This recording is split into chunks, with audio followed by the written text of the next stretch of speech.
আমরা জানি পাথর একটি ভারী বস্তু, সে নিজে চলতে পারে না। কিন্তু জেনে আশ্চর্য হবেন যে পৃথিবীতে এমন একটি নদী আছে যে নদীতে কোনো পানি নেই, কেবল পাথর আর পাথর, এবং সেই পাথরগুলো নদীর পানির মতো নিজে থেকেই চলতে পারে। আর তাই নদীটির নাম হয়েছে স্টোন রিভার বা পাথরের নদী।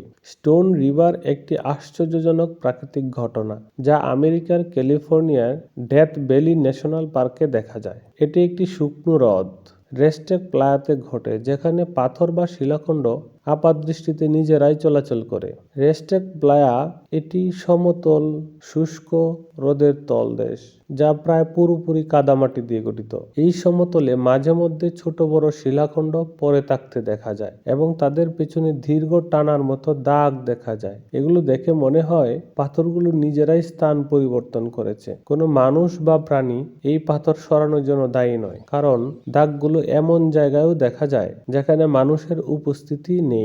বিজ্ঞানীরা অবশ্য এর গবেষণায় কিছু তথ্য তুলে ধরেন, যেমন শীতকালে হ্রদের তলদেশে বৃষ্টির জল জমে পাতলা বরফের স্তর তৈরি হয়, আর তাই পাথরগুলো এক জায়গা থেকে অন্য জায়গায় চলাচল করতে পারে। 2. দিনের বেলা সূর্যের তাপে বরফ গলে কাদামাটি পিচ্ছিল হয়ে যায়। এই সময় 10 থেকে 15 মাইল প্রতি ঘন্টায় হালকা বাতাস পাথরগুলোকে সরানোর জন্য যথেষ্ট চাপ তৈরি করে। 3.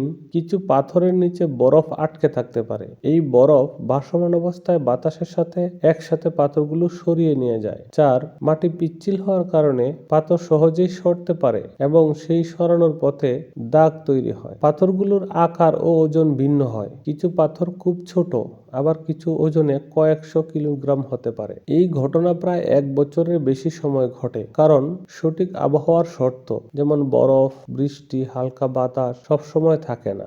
রেস্টেক প্লায়ার এই ঘটনাটি পৃথিবীতে সবচেয়ে বিরল এবং চমকপ্রদ প্রাকৃতিক ঘটনার একটি উদাহরণ। যদিও বিজ্ঞানীরা বিভিন্ন তত্ত্ব উপস্থাপন করেন, তবে এটা বলা যায় যে হালকা বাতাস বা বরফ কয়েকশো টন ওজনের কোনো পাথরকে সহজে সরাতে পারে না। তাই এটি আজও একটি আশ্চর্যজনক বিষয় যে পাথরগুলো কিভাবে চলাচল করে। এই স্থানটি পর্যটকদের কাছে অত্যন্ত জনপ্রিয়। যদিও এখানে যাওয়া বেশ কষ্টসাধ্য, প্রকৃতির এই রহস্যময় ঘটনাটি দেখার জন্য অনেকেই এই জায়গায় ভ্রমণ করেন। এছাড়া বিজ্ঞানীরা এই ঘটনাটি আরো ভালোভাবে বোঝার জন্য বিভিন্ন তথ্য সংগ্রহ করছেন। ডেথ ভ্যালির এই স্টোন রিভার প্রমাণ করে যে মহান আল্লাহর শক্তি কতটা অপ্রত্যাশিত এবং কত চমকপ্রদ হতে পারে। আর তাই আল্লাহ কোরআনে বলেছেন, তোমরা কি দেখো না আমি কি পারি? তোমরা কি আমার সৃষ্টি নিয়ে গবেষণা করো না? আজ এই পর্যন্তই। দেখা হবে পরবর্তীতে কোনো ভিডিওতে। আজকের ভিডিওটি ভালো লাগলে চ্যানেলটি সাবস্ক্রাইব করতে ভুলবেন না।